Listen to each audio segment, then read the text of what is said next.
శ్రీగణేశాయ నమః. శ్రీ సరస్వత్యై నమః. శ్రీపాదవల్లభ నరసింహ సరస్వతి.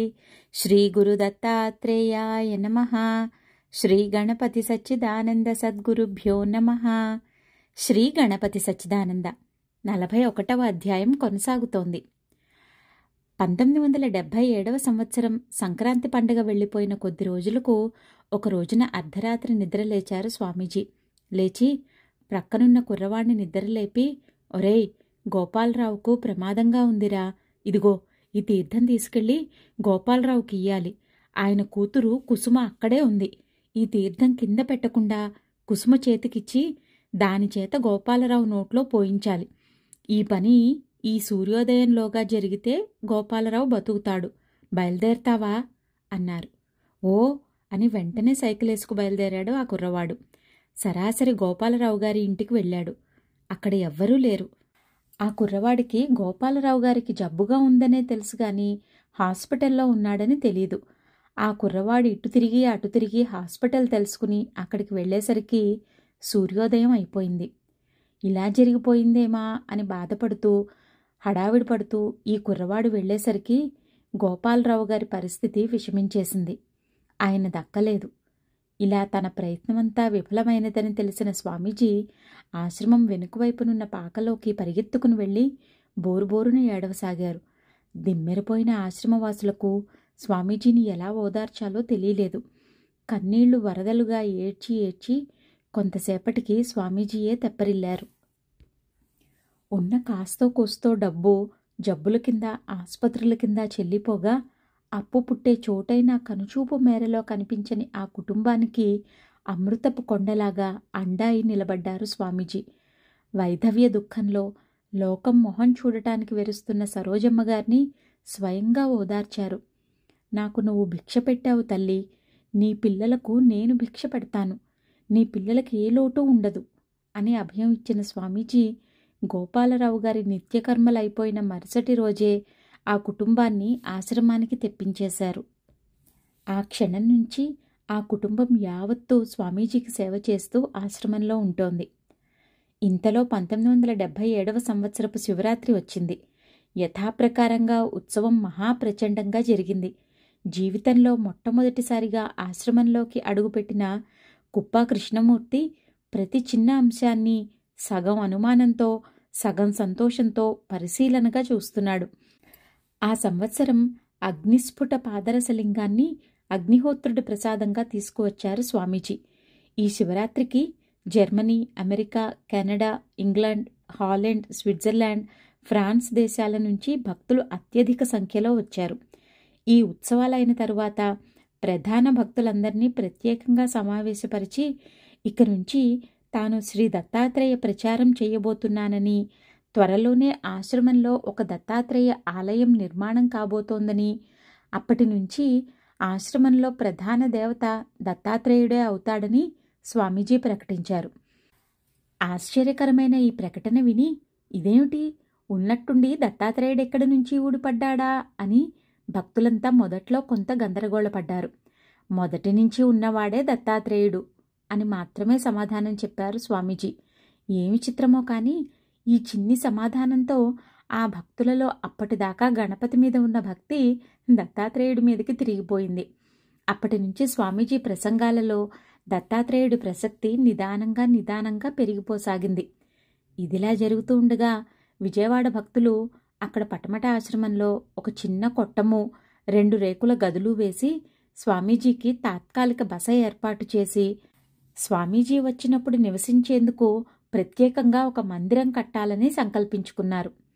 ఈ సంవత్సరం ఉగాదికి అంటే 1977 మార్చి 24 విజయవాడ వచ్చి ఆ కొట్టానికి ప్రారంభోత్సవము, నిర్మించదలసిన గురునివాస మందిరానికి శంకుస్థాపన చేశారు స్వామీజీ.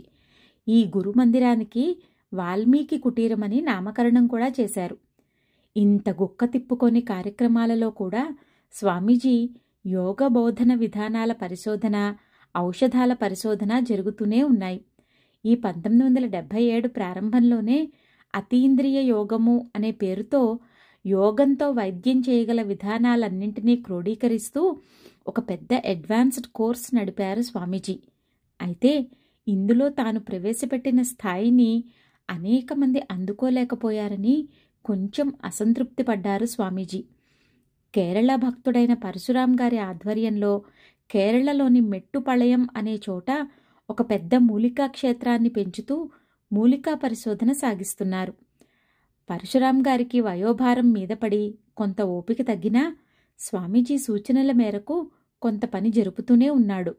ఇది కాక అనేక చోట్ల నుంచి చిత్ర విచిత్రమైన మూలికలను తెప్పించి వాటిని ఆశ్రమంలోనే పోషించే ప్రయత్నం కూడా సాగుతూనే ఉంది. దీని విషయంలో ఆయుర్వేదంలో పాండిత్యం సంపాదించి త్యాగగుణం గల పరిశోధకుడొకడు చేతి కింద ఉంటే కాని ఆ పని సరిగా సాగేట్టు లేదని అంటూ వచ్చారు స్వామీజీ. ఇదిలా ఉండగా బెంగుళూరులో కైలాస్ గారి స్థితి మెరుగుపడుతోంది. ఆయన ఆర్ట్ ప్రెస్కి ఏర్పాట్లు పూర్తవుతున్నాయి. ఇక తన కాపురం బెంగుళూరులో పెట్టేందుకు నెలకు 900 అద్దెతో 6000 అడ్వాన్సుతో ఒక ఇల్లు చూసుకుని ఆయన మైసూరు వచ్చి స్వామీజీకి చెప్పాడు. వీల్లేదు అన్నారు స్వామీజీ. పైగా అంతెందుకు, నెలకు 300 అద్దె, 2000 అడ్వాన్సు అంతే, దానికి ఇల్లు చూడు అన్నారు. అది అసాధ్యం స్వామీజీ అన్నాడు కైలాస్ గారు. అలా దొరికినప్పుడే కాపురం తీసుకెళ్దుగాన్లే అన్నారు స్వామీజీ. ఆ మరుసటి వారం ఒక మిత్రుడు కనిపించి మాట్లాడుతూ, మా స్నేహితుడొకడు మంచి ఇల్లు కట్టుకున్నాడు. వాడికి మరో ఊరు బదిలీ అయింది. ఇల్లు అద్దెకివ్వాలి. మంచివాళ్ళెవరైనా ఉంటే చూడండి అన్నాడు కైలాస్ గారితో. అద్దె ఎంత అన్నాడు కైలాస్ గారు. నెలకు 300, అడ్వాన్స్ 2000. ఈ సమాధానం విని తెల్లబోయాడు కైలాస్ గారు. వెంటనే తేరుకుని, నేనే ఇంటి కోసం వెతుకుతున్నాను అన్నాడు. ఆ ఇల్లు కైలాస్ గారికి ఖాయమైంది. వెంటనే మధుగారిని పిల్లల్ని బెంగుళూరు పంపేశారు స్వామీజీ. కానీ చూడు కైలాస్, ఇప్పుడు ఒక 15 రోజుల పాటు మీరంతా ఏదైనా ఒక హోటల్లో ఉండండి. ఆ తరువాత ఇంట్లో ప్రవేశించండి. ఈ లోపల మధు ఆ ఇల్లు చూడరాదు అన్నారు.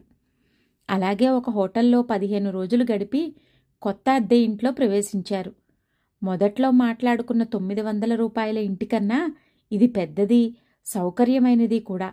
కానీ వాకిళ్లకు తెరలు, గదుల్లో సోఫాలు, లోపల నిలువుటద్దాలు లేకపోతే అది ఇల్లులాగానే కనిపించటం లేదు మధుగారికి.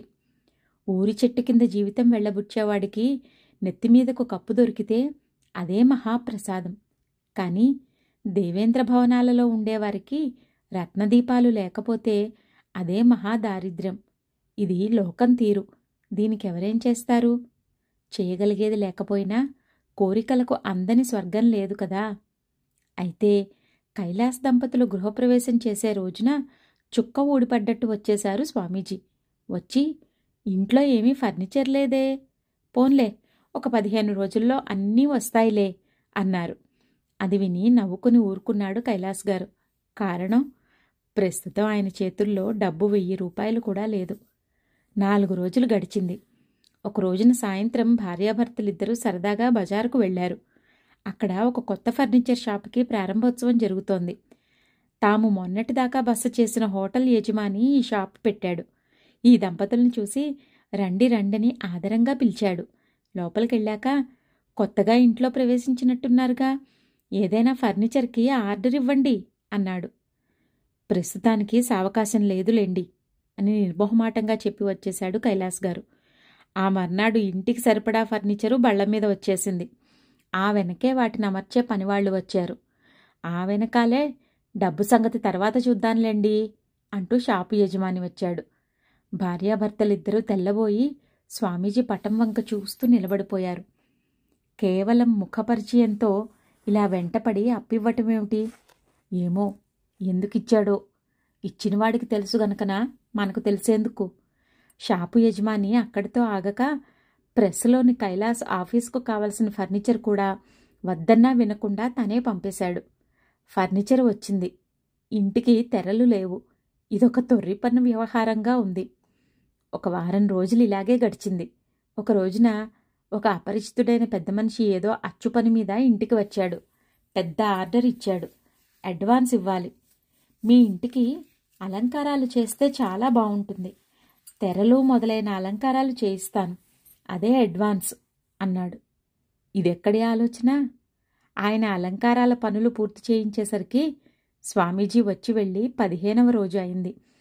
ఆ తరువాత వాళ్ళ ఆర్ట్ ప్రెస్ అనురాగ్ ప్రింటర్స్కి ఒకసారి వచ్చిన స్వామీజీ, ఇది నాణ్యతలో ఉత్తమోత్తమం అనిపించుకుంటుంది అన్నారు. అన్న దగ్గర నుంచి కైలాస్ గారి ప్రెస్ 3 పూలు 6 కాయలుగా పెరిగిపోతోంది. మంచి లాభాలు కూడా వస్తున్నాయి. ప్రతి శనివారం రాత్రి అయ్యేసరికి ఆశ్రమానికి రావటం, ఆదివారం హోమం చూసుకుని ఆ రాత్రికి తిరిగి వెళ్లటం కైలాస్ కుటుంబానికి అకుంఠిత దీక్ష అయిపోయింది. ఒక రోజున దర్శనం చేసుకుంటున్నప్పుడు, మీ లాభాల్లో కొంత ఆశ్రమానికి ఇచ్చేస్తూ ఉండాలి అన్నారు స్వామీజీ. ఆ చెప్పేటప్పుడు గొంతు కొంచెం కఠినంగానే ఉందనిపించింది. ఇది మీకిదివరకే తోచి ఉండవలసిందిరా అన్న కోపం ఉందేమో అనిపించింది. చిత్తం అని వెంటనే భక్తిగా తల ఊపటం కూడా జరిగిపోయింది. కానీ మానవ స్వభావం సామాన్యమైనది కాదు. అది ఈ దంపతులను మరపు మత్తుగా కమ్మేసింది. కొన్నాళ్లు పోయాక ఒక రోజున ఆశ్రమం నుంచి ఫోను వచ్చింది. స్వామీజీ మిమ్మల్ని ఫలానా వస్తువు కొనుక్కు రమ్మంటున్నారు అని. ఆ వస్తువు 5-6 వేలు ఖరీదు చేస్తుంది. దాంతో మధుగారికి మనస్సు కొంత కలతపడసాగింది.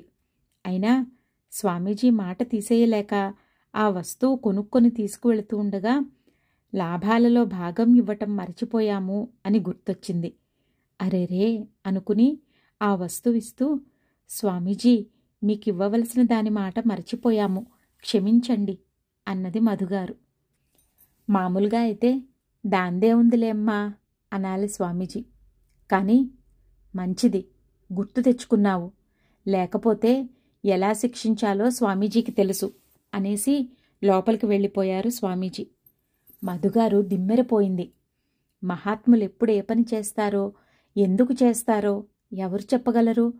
బాధగా ఆలోచిస్తున్న మధుగారికి శ్రీనగర్లో కైలాస్ గారికి పునర్జన్మ ఇచ్చిన సందర్భంలో స్వామీజీ చెప్పిన మాటలు గుర్తువచ్చాయి. అప్పుడు, మధు, ఇప్పుడు కైలాసు ఎవరికి చెందుతాడు అని అడిగారు స్వామీజీ. తాను చెప్పిన సమాధానం తనే మర్చిపోతోంది ఇప్పుడు. అది తన తప్పు అని గ్రహించి, ఇక నుంచి జాగ్రత్త పడతాను అనుకుంది మధుగారు. కానీ ఆచరణ ఆలోచనంత తేలిక కాదు కదా. ఒక రోజున పసివాడు గురుప్రసాద్కి భరించలేని కడుపు నొప్పి వచ్చింది. అది ఎంతకీ తగ్గటం లేదు. పిల్లవాడు ఆగలేకపోతున్నాడు. కొంతసేపటికి ఈవిడికి గుర్తు వచ్చింది, రేపటితో వీడికి 4వ ఏడు వెళ్లబోతోంది అని. వెంటనే స్వామీజీ పటం దగ్గరకు వెళ్ళి, స్వామీజీ క్షమించండి, మీరు చెప్పినట్టే వీణ్ణి రేపు తెచ్చి మీకు అప్పగిస్తాను అని మొక్కుకుంది. అంతే, వెంటనే కుర్రవాడి కడుపు నొప్పి తగ్గిపోయింది. బతుకుజీవుడా అనుకుని మర్నాడే పిల్లవాడిని తీసుకువెళ్ళి స్వామీజీకి అప్పగించింది మధుగారు. స్వామీజీ పొంగిపోయినంత సంతోషించారు. సంతోషించి, గుర్తుపెట్టుకున్నావు, చాలా సంతోషం.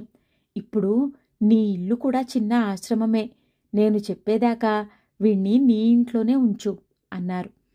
అప్పటినుంచి కైలాస్ దంపతులు ఇక స్వామీజీ చెప్పిన మాటలు మరిచిపోవటం లేదు. ఈ శివరాత్రికి వచ్చి వెళ్లిన కుప్పా కృష్ణమూర్తి మళ్లీ 2 నెలలు తిరగకుండానే మచిలీపట్నం యోగి రాజారావు గారితోనూ, మరో పాత భక్తుడు డి సీతారామయ్య గారితోనూ కలిసి ఆశ్రమానికి వచ్చాడు. ఇతను వచ్చేటప్పటికి స్వామీజీ తండ్రి నరసింహశాస్త్రి గారు, అంటే తాతగారు, ఆశ్రమంలో ఉన్నారు. కృష్ణమూర్తిలోని అధమత్వం చూసి అసహించుకునో ఏమో స్వామీజీ అంటీ ముట్టనట్టుండగా, సంప్రదాయబద్ధమై ఉన్న అతని కట్టుబొట్టు చూసి సంతోషించాడో ఏమో తాతగారు అభిమానంగా ఇతన్ని పలకరించటమే గాక ఇష్టాగోష్ఠులు మొదలుపెట్టారు. తనకు స్వామీజీ సన్యాసం ఇప్పించబోతున్నారని, అందుకే తను వచ్చానని చెప్పాడు తాతగారు. అప్పటికే 70 ఏళ్లు దాటిన వయస్సులో చాదస్తపు ధోరణి పట్టిన తాతగారి మాటలు కృష్ణమూర్తికి ఇంపుగా లేవు. అయినా పెద్దవాడనే మర్యాద వల్ల అనాసక్తిగా వింటూ వస్తున్నాడు.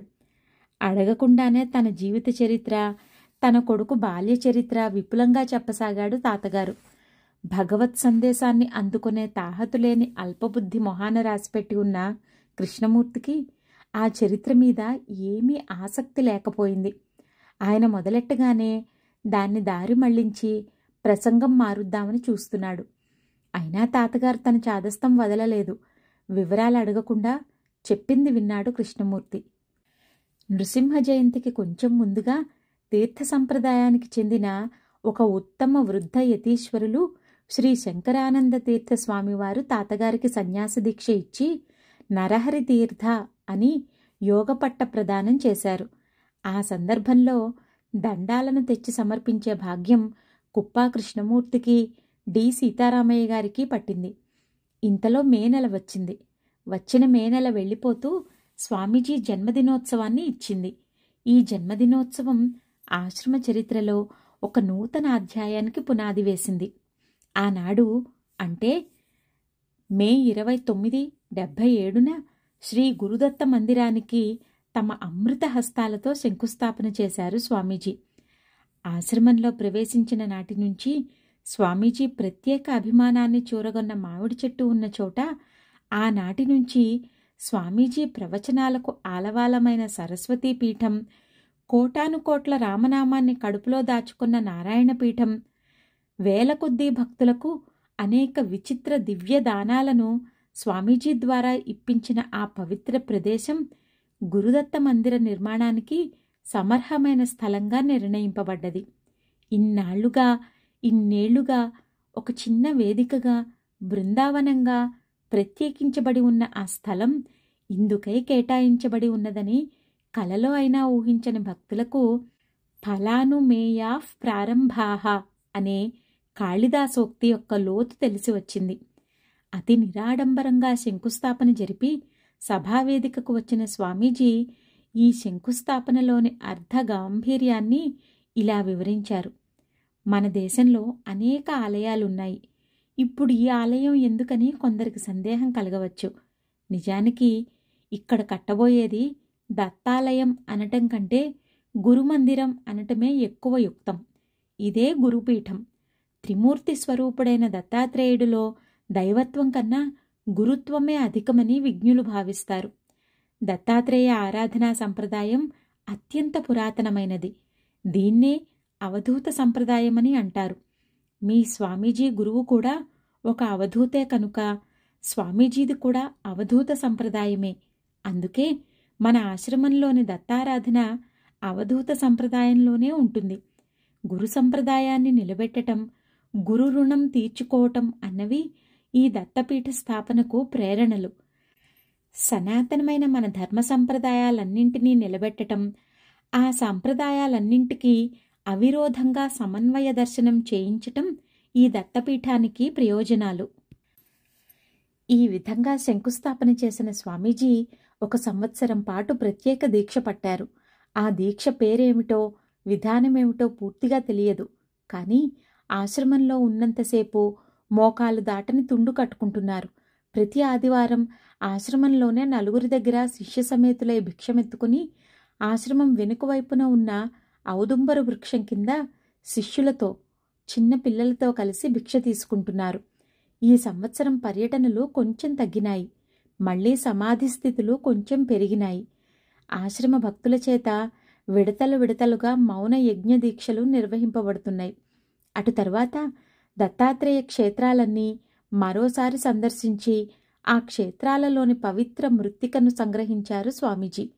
ఈ మాటు ఈ క్షేత్రాలకు వెళ్ళినప్పుడు అపరిచిత వ్యక్తులు వచ్చి దత్తాత్రేయ అని స్వామీజీని పిలిచిన సంఘటనలు పెరిగినాయి. వీరిలో కొందరు క్రిందటి జన్మలో స్వామీజీని దర్శించిన వారు అని స్వామీజీ చెప్పారు. ఔదుంబర్ క్షేత్రంలో స్వామీజీ సంకీర్తన మొదలుపెట్టేసరికి చెట్ల మీద కోతులన్నీ దిగివచ్చి సభికులతో పాటు అరగంట సేపు కదలకుండా కూర్చుని సంకీర్తన విన్నాయి. తరువాత ఉత్తరదేశ యాత్రలు కూడా చేసి ఆ మృత్తికను కూడా సంగ్రహించి తెచ్చారు స్వామీజీ. దత్తాత్రేయ ఆలయ నిర్మాణ భాగ్యాన్ని మాకు ఒప్పచెప్పమని అనేక మంది సంపన్నులు స్వామీజీని బ్రతిమాలారు. ఎందుకో ఏ ఒక్కరికి ఆ సదవకాశం ఇవ్వలేదు స్వామీజీ. ఇవ్వక తాము వెళ్లిన ప్రతి ఊళ్ళోనూ 1కి 10 సార్లు యాచించి చిన్న చిన్న మొత్తాలు పోగేస్తున్నారు. దేశ విదేశాలలోని కొన్ని వేల మంది నుంచి తేనెటీగల్లాగా చిన్న చిన్న ధన బిందువులను సేకరించగా 1978 జూన్ నెల వచ్చేసరికి అతి నిరాడంబరమైన దత్తమందిరం తయారైంది. స్వామీజీ ప్రత్యేక పర్యవేక్షణలో తయారైన దత్త విగ్రహం కూడా సిద్ధమై ఆశ్రమానికి చేరింది. తాము తెచ్చిన వివిధ దేశాల మృత్తికలను గర్భాలయంలో నిక్షేపించి దత్తక్షేత్ర మృత్తికలను దేవపీఠ భాగంలో ప్రతిష్ఠింపచేశారు స్వామీజీ. నిత్య ప్రార్థన ఏర్పాట్లు ఈ స్థితికి వచ్చాక చాలా రోజులకు ప్రశ్న గణపతిని తీసి చెవి దగ్గర పెట్టుకున్నారు స్వామీజీ. శ్రీ గణేశాయ నమః. నీ నిత్య ప్రార్థనలో మీ అమ్మ పేరు కూడా చేర్చు. శ్రీ సరస్వత్యై నమః. బాగుంది, ముగ్గురమ్మల్ని మూట కట్టేశావు. అనుగ్రహం. నీ ముహూర్తం కూడా బాగుంది. నీ ప్రతిష్టకు, నీ తృతీయావృత్తికి కూడా అదే ముహూర్తం. అనుగ్రహం. అసలు పని ఇప్పుడు మొదలవుతోంది. మరి ఇప్పటిదాకా జరిగింది? ఇప్పటిదాకా ఇల్లలికాను నేను. ఇల్లలకంగానే పండగైపోదుగా. ఇటు తర్వాత నన్ను శ్రమ పెట్టవు నువ్వు. ఆజ్ఞ. కానీ ఇంతవరకు దాచుకుని ఉన్న సిద్ధులలో కొన్ని ఈ ఆవృత్తిలో ప్రకటించు. మరికొన్నిటికి చతుర్థావృత్తిలో సమయం వస్తుంది. ఆజ్ఞ.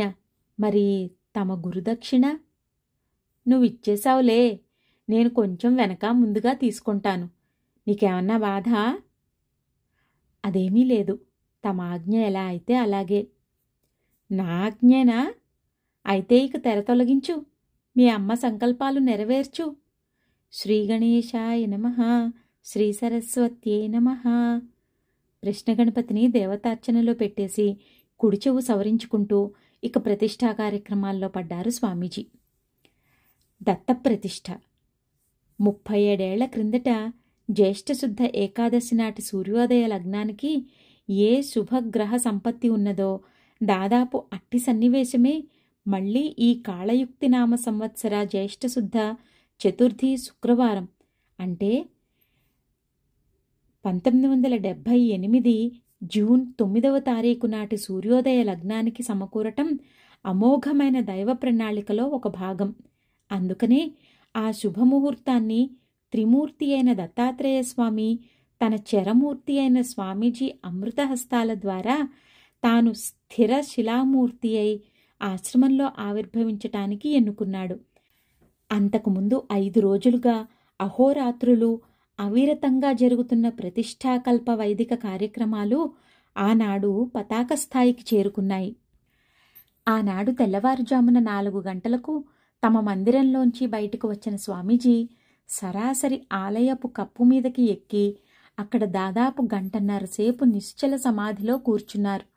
తరువాత భక్తజనుల అఖండ జయ గురుదేవదత్త ద్రాం దత్తాత్రేయ నామోద్ఘోషణల మధ్య ప్రాణప్రతిష్ఠ నేత్రోన్మీలనాది క్రతువులను నిర్వహించి అటు పిమ్మట భక్తజన నయన మనోభిరామమైన కుంభాభిషేక మహోత్సవాన్ని అనుష్ఠించారు స్వామీజీ. ఆ రోజున ఆశ్రమంలోని దత్తాత్రేయ ఆలయానికి మూల స్తంభమైన తత్వరహస్యాన్ని తమ సందేశంలో వెల్లడి చేశారు స్వామీజీ. ఇది దత్తాత్రేయ ఆలయం అంటే గురుమందిరం. ప్రతి సాధకుడు తన గురువుని ఇక్కడ దర్శించుకోవచ్చు, శాంతిని పండించుకోవచ్చు. ఇక్కడికి రావటం, శాంతిని పొందటం అనేది ఎవరికి వారికే వదిలివేయబడుతోంది. దత్తప్రతిష్ఠా వారోత్సవాలుగా మారిన ఈ సంవత్సరపు స్వామీజీ జన్మదినోత్సవాలకు శైవ, వైష్ణవ, అద్వైత పీఠాధిపతులు మాత్రమే గాక బౌద్ధ, జైన మతాధిపతులు కూడా ఆహూతులై వచ్చి గురుతత్వ నిర్వచనంలో స్వామీజీ విధానానికి తమ ఆమోదాన్ని ప్రకటించి వెళ్లటం ప్రపంచ ఆధ్యాత్మిక చింతనకు ఒక గొప్ప శుభసూచన. వచ్చిన మఠాధిపతులందరూ స్వామీజీ చేస్తున్న కృషిని అభినందిస్తూ వీరు చేస్తున్న పనులన్నీ మన భారతీయ సంస్కృతి వికాసాన్ని, దాని లోతులను ప్రపంచ ప్రజల అనుభవానికి అందటాన్ని లక్ష్యంగా పెట్టుకుని గురిచూసి వేస్తున్న శరపరంపరలుగా ఉన్నాయి అని హరిహర పీఠాధిపతులు చేసిన ప్రసంగంతో ఏకీభవించారు. ఈ విధంగా ఆశ్రమ చరిత్రలో నూతన అధ్యాయం ప్రారంభించిన స్వామీజీ ప్రతిష్ఠ జరిగిన మరునాటి నుంచి ఒక ప్రత్యేక మండల దీక్ష స్వీకరించారు. ఈ 40 రోజులు ఆలయంలో దత్తాత్రేయుడికి ప్రత్యేక అభిషేక పూజాదులు జరిగినాయి. స్వామీజీకి కార్యక్రమాల రద్దీ పెరిగింది. అయినా ఎక్కువగా మౌనంగానే ఉంటూ వచ్చారు. ఇలా ఈ మండల దీక్ష పూర్తి చేసేసరికి మరో సుదీర్ఘ విదేశ ప్రయాణం వాకిట్లోకి వచ్చి కూర్చుంది. 41వ అధ్యాయం సంపూర్ణం. జయ గురుదత్త.